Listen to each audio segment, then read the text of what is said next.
Perkenalkan, nama saya Hermawan Edi Pratama dengan nomor NPM 221607111 dari kelompok 2 Sosiologi tentang Kebudayaan dan Masyarakat. Video ini saya akan menjelaskan apa arti konsep kebudayaan itu tersendiri. Jadi menurut saya dari beberapa literatur yang telah saya baca,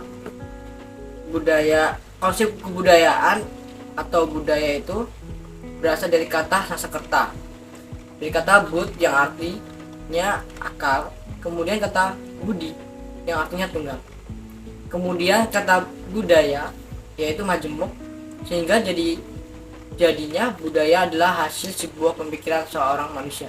Jadi setiap manusia itu memiliki sebuah pemikiran untuk menciptakan budaya atau kebudayaan tersendiri yang menurutnya yaitu ciri khasnya.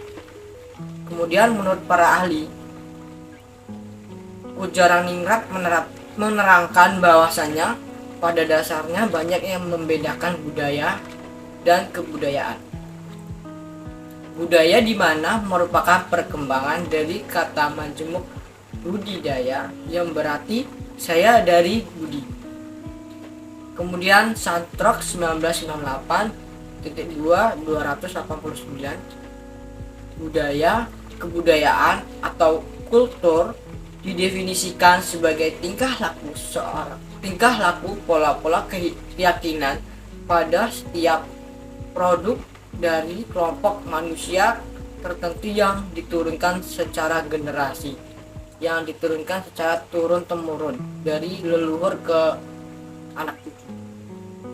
Kemudian menurut Neliweri 2002.28, kebudayaan adalah pandangan hidup dari kelompok orang yang dalam bentuk perilakunya serta kepercayaan, nilai serta juga simbol-simbol yang mereka terima tanpa sadar, yang semuanya diwariskan melalui proses secara komunikasi dari generasi ke generasi lainnya. Unsur kebudayaan. Unsur-unsur terbesar yang terjadi karena pecahan tahap pertama disebut unsur-unsur kebudayaan yang universal dan merupakan unsur-unsur yang pasti bisa ditemukan dalam kehidupan masyarakat, baik masyarakat desa maupun masyarakat kota. Unsur-unsur universal yang sekaligus merupakan isi dari semua kebudayaan yang ada di dunia ini adalah: 1. Sistem religi dan upacara keagamaan. 2. Sistem organisasi kemasyarakatan. 3. Sistem pengetahuan. 4. Bahasa. 5. Kesenian. 6. Sistem mata pencaharian hidup. 7. Sistem teknologi dan peralatan. Hai, perkenalkan, nama saya Meti Amanda. Di sini saya ingin memperjelaskan tentang fungsi kebudayaan bagi masyarakat. Kebudayaan mempunyai fungsi yang sangat besar bagi masyarakat dan manusia. Hal ini diambil dari permasalahan yang sering dialami masyarakat, seperti kekuatan alam maupun kekuatan masyarakat itu sendiri yang tidak selalu baik baginya. Selain itu, manusia dan masyarakat memerlukan kepuasan di bidang spiritual maupun material. Kebutuhan-kebutuhan masyarakat sebagian besar dipenuhi oleh kebudayaan yang bersumber pada masyarakat itu sendiri. Mengapa demikian? Karena kebutuhan masyarakat yang terbatas membuat kemampuan kebudayaan yang diciptakan terbatas pula dalam memenuhi kebutuhan hidupnya. Dalam tindakan-tindakan untuk melindungi diri terhadap lingkungan alam, pada taraf permulaan, manusia bersikap menyerah dan semata-mata bertindak di dalam batasan-batasan untuk melindungi dirinya. Taraf tersebut masih banyak dijumpai pada masyarakat-masyarakat hingga kini. Misalnya, suku bangsa Kubu yang tinggal di daerah dalaman Jambi masih menyerah terhadap lingkungan alamnya. Taraf tersebut, teknologi mereka belum tercapai tingkatan di mana manusia diberikan kemungkinan-kemungkinan untuk dapat memanfaatkan dan menguasai lingkungan alamnya. Keadaan berlainan dengan masyarakat yang sudah kompleks, yang taraf kebudayaannya lebih tinggi. Hasil karya manusia tersebut yaitu teknologi yang dapat memberikan kemungkinan-kemungkinan yang sangat luas untuk memanfaatkan hasil alam dan apabila mungkin menguasai alam.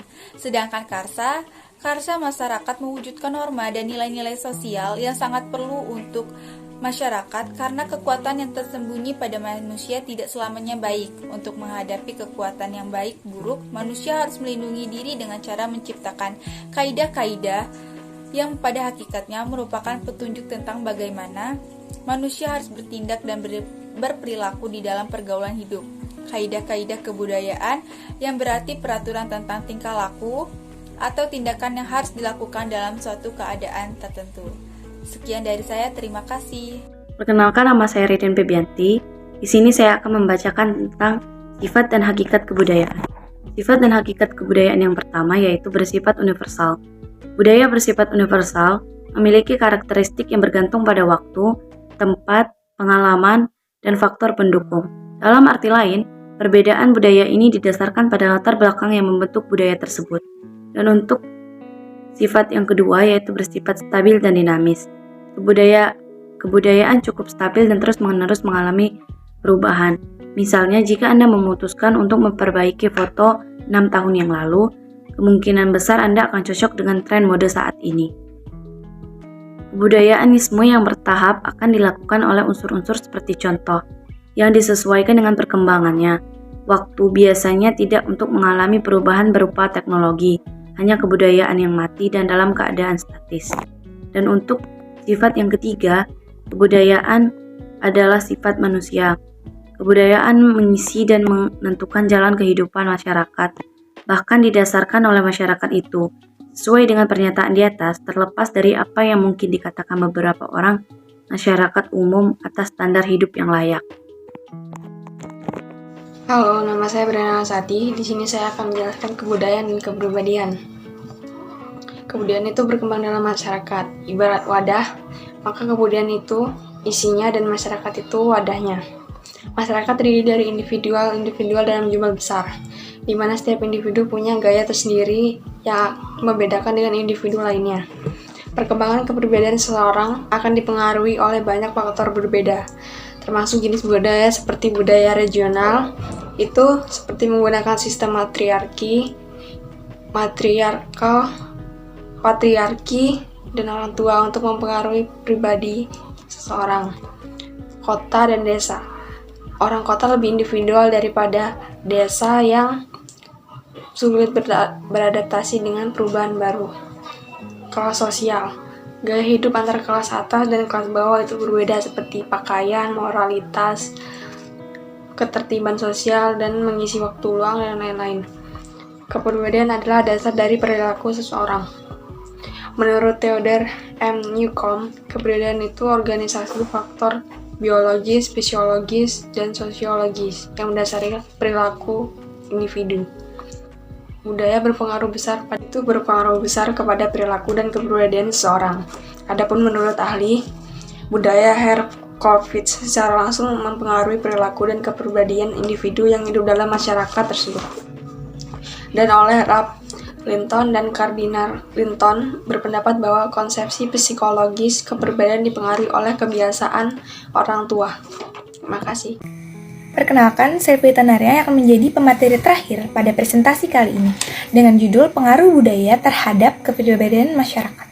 Nah, budaya ini bisa mempengaruhi masyarakat karena individu tersebut telah lama tinggal atau besar di suatu lingkungan masyarakat dengan suatu budaya. Nah, kepribadian umum ini terbentuk dari pola budaya yang semasa kecil mereka terima hingga mereka yang sekarang gitu. Nah, yang dimana tiap-tiap tempat itu memiliki pola budaya yang berbeda. Jadi, segitu saja dari materi kami hari ini. Terima kasih, saya ucapkan Assalamualaikum warahmatullahi wabarakatuh. Terima kasih.